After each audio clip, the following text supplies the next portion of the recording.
तो आज हम बात करेंगे कि कभी-कभी आपको लेफ्ट आउट फ़ील होता है बिहाइंड कि बहुत आप पीछे रह गए हैं लाइफ़ में। जैसे अभी मैं 19 एंड हाफ ईयर ओल्ड हूँ, तो अभी मुझे लगता है अपने दोस्तों के कोई दोस्त कॉलेज कर रहा है, कोई बिज़नेस कर रहा है, कोई अच्छी जॉब प्लेसमेंट पा रहा है, कोई कोडिंग वगैरह सीख के कोई अच्छा कुछ न कुछ कोई कर रहा है। कोई किसी की फ़िज़ीक अच्छी है, किसी के ने अपनी बॉडी बना ली, किसी ने कुछ कोई न कोई बहुत सही है, किसी का अच्छा रिलेशनशिप में है, तो ऐसा-ऐसा मतलब हर इंसान का अपना-अपना है। तो मैं एक चीज़ नोटिस कर रहा था कि मतलब इसको ये मेरे अंदर आ कहाँ से कि मैं लेफ्ट आउट फ़ील हो रहा था ये। तो नंबर 1 है ये सोशल मीडिया से आ रहा था। ये जो आ रहा था ये सोशल मीडिया से आ रहा था। आप किसी के रील वगैरह, शॉर्ट्स वगैरह, यूट्यूब वीडियो देखेंगे तो वो आप क्या कहते हैं उस पे जज करेंगे तो आपकी हमेशा ही पीछे रहेंगे क्योंकि सोशल मीडिया पे हर या तो टॉप 1% चलता है, टॉप 1% नेगेटिव चलता है या पॉजिटिव या नेगेटिव। तो वहाँ टॉप के ही लोग चलेंगे, नेगेटिव में रहो या तो देखो गाली-गलौज वाली, गंदी हरकतों वाली वीडियो चल जाएगी वहाँ यूट्यूब कहीं भी शॉर्ट्स वगैरह कुछ भी हो। या तो फिर टॉप पर हो एकदम भाई एकदम इतना एकदम अच्छे इतने 90 millionaire at the age of 19 ऐसा। तो मतलब एकदम टॉप पर रहो, तो ये ऐसी ही वीडियो चलती है सोशल मीडिया पे अगर ऐसा मैं जो बात कर रहा हूँ उनसे कंपेयर। तो उनसे कंपेयर करना एकदम मतलब फुद्दू माइंडसेट है कि उनसे क्यों कंपेयर कर रहा हूँ? किसी की 30 सेकंड की हाइलाइट की लाइफ़ की, वो क्या दिखाना चाह रहा है? अभी देखा किसी ने स्टेटस कैसे लगाते हैं व्हाट्सएप स्टेटस? ऐसा किसी ने देखा जो खराब फ़ोटो लगाया होगा? ऐसा नहीं है कभी-कभी हमारा चेहरा बहुत खराब भी दिखता है, कभी चोट और आ जाती है, कभी मधुमक्खी वगैरह काट गई। लेकिन स्टेटस पे हमेशा हम लोग कैसे है कि मतलब सबसे अच्छा बेहतरीन चेहरा दिखने वाला है, क्योंकि हम दिखाना चाहते हैं कि हम थोड़ा सुंदर हैं। तो वही सेम माइंडसेट है सोशल मीडिया पे। अब इसमें कोई गलत है, सही नहीं है। मैं ये नहीं बोल रहा हूँ कि हाँ, ये गलत है, ये सही है। ये अपना-अपना है भाई, जिसको जो करना है वो कर सकता है। लेकिन आपको उनसे कंपेयर करने की कोई ज़रूरत नहीं है। मैं ये बताना चाह रहा हूँ कि सोशल मीडिया पे वो दिखाएँगे तो पूरा अपनी लाइफ़ का टॉप का हाइलाइट दिखाएँगे कि ये किया मैंने, ये किया। अब जैसे मैं पूरे दिन वेला बैठा रहूँ, 30 मिनट एक्सरसाइज़ कर दूँ और फिर उसको डाल दूँ। तो अब क्या दूसरे के माइंड में क्या चलेगा कि भाई यार मान ले तो पूरे दिन एक्सरसाइज़ किया होगा मतलब कि एक्सरसाइज़ करके डाला है। तो ऐसा होता नहीं है। एक बात मुझे डेविड डेविड गॉगिन्स के पॉडकास्ट की याद आई। तो उसमें वो कह रहा था कि आपको जितना पब्लिक में आप दिखाते हैं कि इतना काम कर पाते हैं, उससे ज़्यादा प्राइवेट में काम करिए। जितना प्राइवेट में काम किसी को ना दिखाकर तो जो कॉन्फिडेंस आएगा, तो वो वैसे ही आएगा। जो रोगन ने उससे पूछा था इतना कॉन्फिडेंस कहाँ से? तो उसका सवाल जवाब ये था।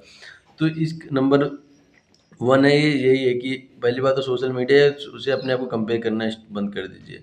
और नंबर 2 है कि आप सोचते हैं कि हर चीज़ की एक टाइमलाइन है। जैसे मैं अभी किसी से बात भी कर रहा था इसी टॉपिक पर, मतलब मैंने बोला भैया कि इस पर मतलब बहुत ऐसे पीछे-पीछे फ़ील होता है। ऐसे मैंने देखता हूँ कि अगर कोई मुझे जो इनसिक्योरिटी होती है वो अगर कोई 19, 20, 21 का इंसान है, वो कुछ कर लेता है लाइफ़ में और मैं पीछे रह जाता हूँ।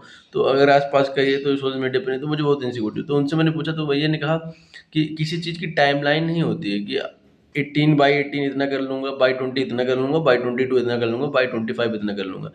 बेसिक मैं मान सकता हूँ, एक बेसिक हो सकती है कि बाई 18, बाई 20, बाई 22 इतना इतना कमा सकता हूँ। मतलब अपना कुछ इतना कमा सकता हूँ कि अपना खर्चा तो खुद उठा सकता हूँ, किसी से लेने की ज़रूरत नहीं है। तो ये मैं मान सकता हूँ कि हाँ, बेसिक चीज़ें जो हो सकती है, लेकिन ऐसा मतलब कि एक टाइमलाइन नहीं है कि 22 तक मुझे लखपति बनना है, 25 तक करोड़पति बनना है, 27 तक शादी कर लेनी है, 30 तक बच्चे कर लेने हैं। कोई टाइमलाइन नहीं है। ये टाइमलाइन सोसाइटी की सेट की हुई, अगर है भी तो उनसे मतलब आप पे थोड़ी ना लागू होती है। वो आपको थोड़ी ना बोलेंगे कि अरमान बैठ चल यही करेगा, अब तो यही होगा, यही तेरी लाइफ़ में कुछ अनसर्टेनिटी नहीं होगी, कुछ नहीं होगा। तो ऐसा नहीं हो सकता ना, कभी ना कुछ होगा। अपनी लाइफ़ है, सबकी अपनी टाइमलाइन है। कोई 25 में शादी करके बहुत खुश हो सकता है, कोई 30 में बहुत खुश होता है, कोई 40 में शादी करे। ना शादी करने की अगर बात है, तो कोई 22 में भी शादी कर लेता है, कोई 19 में करोड़पति बन जाए, कोई 32 पे पढ़े, कोई 24 पे बने। हमारे हमारे कंट्रोल में क्या है? हमारे कंट्रोल में काम करना है ना, तो उसको काम करते रहना चाहिए। तो उन्होंने बोला कि जो काम कर सकते हैं, अपनी जितना फक्ड अराउंड कर सकते हैं, मतलब उसका मतलब ये कि जितना कुछ नई-नई चीज़ें ट्राई करते हो, कुछ ना कुछ करते रहो। वेले बैठकर कुछ नहीं होगा, वेले बैठकर तो कॉन्फिडेंस भी नहीं आएगा। फिर ये सवाल ही पूछना गलत है कि व्हाई यू फील मतलब बिहाइंड, कितना फील फील ऐसा कैसा फील होता है? ये तो फिर सवाल ही आप गलत पूछ रहे हो। काम क्यों नहीं है? सही सही सवाल है, काम क्यों नहीं कर रहा हूँ मैं? काम करने के बाद भी फील बिहाइंड हो रहा है, कहीं कहीं न कहीं पीछे ऐसा लग रहा है कि लेफ्ट आउट फील हो रहा है। तो ये सवाल आता है, तो फिर उस इसीलिए है कि नई-नई चीज़ें ट्राई करते रहो कुछ ना कुछ, और अपनी हैप्पीनेस एक हॉबी हो किसी के लिए। जैसे अभी मुझे एमएमए बॉक्सिंग सीखनी है, तो मैं उसको भी एक टाइम दूँगा, अगले महीने से मैं उसको सीखने लगूँगा। तो कहीं तो थोड़ा-थोड़ा लेफ्ट आउट बिहाइंड नहीं फील होगा, क्योंकि वो उसको मुझे पता है, वो थोड़ा मुझे अच्छी लगती है, उससे मुझे प्यार है थोड़ा। तो वो चीज़ें मुझे अच्छी लगेगी तो मुझे उतना फ़ील नहीं होगा कि मैं उसमें भी अपना टाइम दूँगा, थोड़ा-थोड़ा उसमें इम्प्रूवमेंट दिखेगी, कुछ ना कुछ इम्प्रूवमेंट तो दिखेगी ना, अगर महीने भी दर भी कर रहा हूँ, महीने 2 महीने, तब भी इम्प्रूवमेंट दिखेगी। तो यही बात है कि धीरे-धीरे कोई टाइमलाइन नहीं है, आप अपने जितना फक्ड अराउंड जितनी नई-नई चीज़ें इतना अच्छे से काम करेंगे लाइफ़ में, कहीं न कहीं किक्ड आउट होगा, कहीं न कहीं ऐसे किक्ड आउट होगा और आपको रिज़ल्ट मिलेंगे अपने जो आपने काम किया उसके रिज़ल्ट ज़रूर मिलेंगे। और इसी के रिलेटेड नंबर जो तीसरा पॉइंट है कि आप बोलते बहुत हैं, कंज़्यूम बहुत करते हैं, क्रिएट बहुत कम करते हैं और ये मेरे भी बोलना बहुत लागू पड़ता है। मतलब मैं सोचता हूँ ये कर लूँगा, वो कर लूँगा, जैसे आदमी नहीं होता 15-16 में कितना सोचता है, टीनेज में होता है 14, अब मैं 18, 19, 20 का होऊँगा तो उखाड़ रहा हूँगा, बहुत तगड़ा वाला कुछ ना कुछ तो कर ही रहा हूँ।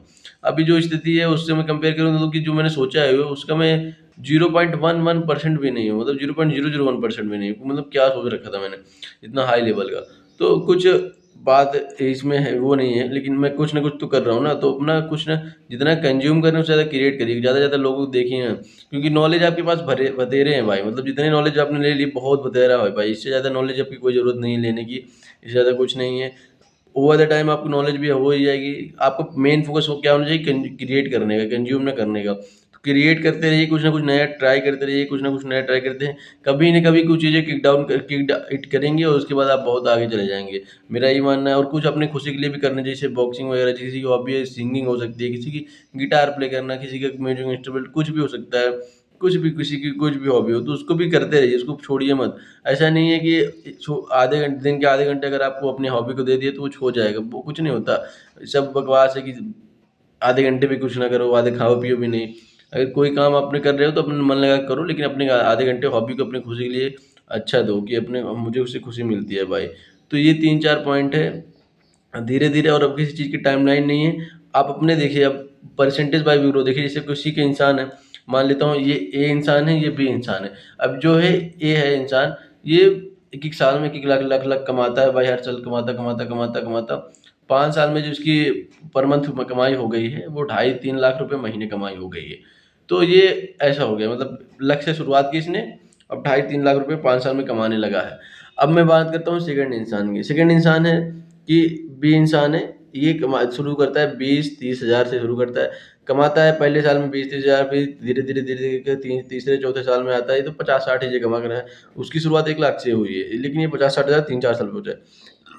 लेकिन कुछ ना कुछ नया ट्राई कर रहा था, कुछ ना कुछ ट्राई कर रहा था। तो 5वें साल में इसको थोड़ा ना कुछ हो गया। तो अब इसकी जो जो किक इन हो गई, जो काम कर रहा था वो वर्कआउट हो गया भाई। अचानक से कुछ भी अगर काम करते हो लत अपने आप काम हो जाएगा। तो अब अगले महीने से अगले साल 5 साल बाद ये 5-6 लाख रुपए महीने कमाने लगा। तो ग्रोथ देख रहे हो उसकी ग्रोथ कैसी है? उसकी ग्रोथ भी उसमें भी कोई इश्यू नहीं है। ऐसा नहीं कि वो कोई गलत चीज़ कर रहा है। लेकिन अपना-अपना पाथ है, अपना लक है। लक बहुत डिपेंडेंट होते हैं।